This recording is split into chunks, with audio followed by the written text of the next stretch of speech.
18வது மக்களவைத் தேர்தலுக்கான வெற்றிக் கணக்கை பிரதமர் நரேந்திர மோடியின் சொந்த மாநிலமான குஜராத்தில் இருந்து தொடங்கியுள்ளது பாஜக.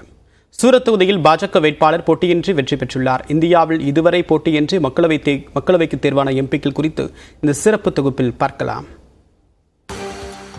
உலகமே உற்று நோக்கும் இந்தியாவின் 18வது மக்களவை தேர்தலை 7 கட்டங்களாக நடத்துகிறது தேர்தல் ஆணையம். வெற்றி கனியை பறிக்க அரசியல் கட்சி தலைவர்கள், வேட்பாளர்கள் சூறாவளி பரப்புரை மேற்கொண்டு வருகின்றனர்.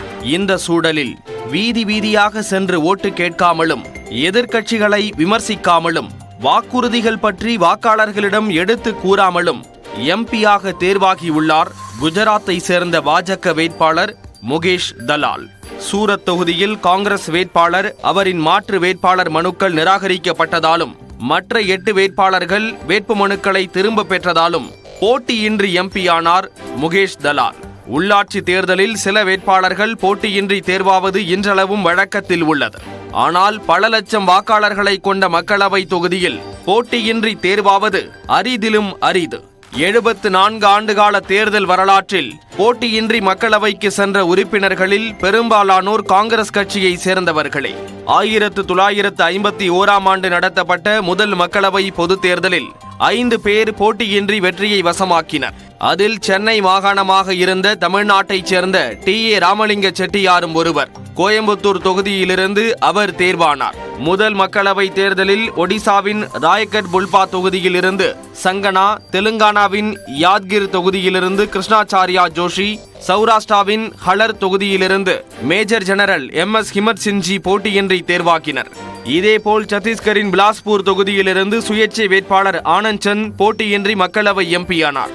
1957ஆம் ஆண்டு நடந்த தேர்தலில் காங்கிரஸ் கட்சியைச் சேர்ந்த 7 பேர் போட்டியின்றி தேர்வாக்கினர். திருச்செந்தூர் தொகுதியிலிருந்து கணபதி, கர்நாடகாவின் ஹசன் தொகுதியிலிருந்து சித்த நஞ்சப்பா, ஆந்திராவின் ராஜமுந்திரி தொகுதியிலிருந்து சத்யநாராயண ராஜு, ராஜம்பேட்டை தொகுதியிலிருந்து டி.என். விஸ்வநாத் ரெட்டி, விகாராபாத் தொகுதியிலிருந்து சங்கம் லட்சுமிபாய் வெற்றி பெற்றனர். அசாமின் தர்ராங் தொகுதியிலிருந்து பிஜோய் சந்திர பகவதியும், மத்திய பிரதேசத்தின் மாண்ட்லா தொகுதியிலிருந்து மங்ரு பாபுவும் போட்டியின்றி எம்பி ஆக்கினர். 1962ஆம் ஆண்டு நடந்த மக்களவை தேர்தலில் திருச்செந்தூரிலிருந்து டி.டி. கிருஷ்ணமாச்சாரி, ஒடிசாவின் ஆங்குல் தொகுதியிலிருந்து ஹரே கிருஷ்ண மக்தாப், உத்தரப்பிரதேசத்தின் தெஹ்ரி கர்காவால் தொகுதியிலிருந்து மனேபேந்திர ஷா ஆகியோர் போட்டியின்றி தேர்வு செய்யப்பட்டனர். இதேபோல் 1967ஆம் ஆண்டு K L. Rao, R. Brahma, M S. Qureshi, K. Bakula, Subhadoshi ஆகிய 5 பேர் போட்டியின்றி மக்களவை உறுப்பினர்களாக தேர்வாக்கினர். 1971ஆம் ஆண்டு பதநாத முகமது சயீத், 1977இல் ரிஞ்சன் கந்து கிம்ரே, சத்திர பகதூர் சேத்ரி போட்டியின்றி வெற்றி பெற்றனர். ஜம்மு காஷ்மீர் முன்னாள் முதலமைச்சரான ஃபரூக் அப்துல்லா ஸ்ரீநகர் தொகுதியிலிருந்து 1980ஆம் ஆண்டு மக்களவை உறுப்பினராக போட்டியின்றி தேர்வாக்கினார்.